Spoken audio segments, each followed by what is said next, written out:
আসসালামু আলাইকুম, শুভ সকাল সবাইকে। কেমন আছেন? তো আলহামদুলিল্লাহ আমি ভালো আছি। আমি আজকে আপনাদেরকে একটা জিনিস শেয়ার করব।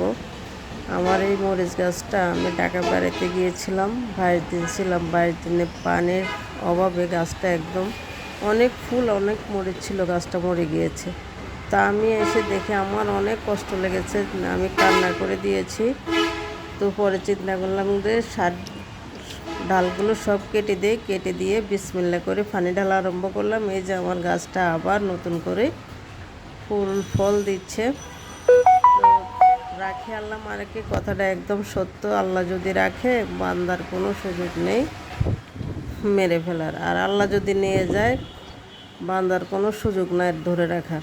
তো এটাই জাস্ট আপনাদেরকে শেয়ার করলাম। আর আমার এই মরিচ গাছগুলো, এটা আমি 1G কেটে দিয়েছি।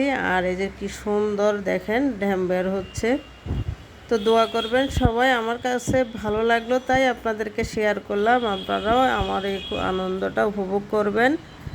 তো ভালো থাকে। এদিকে একটা ওই যে টক পাতা গাছ, আর এই যেখানে এখানে একটা পুঁই শাক গাছ।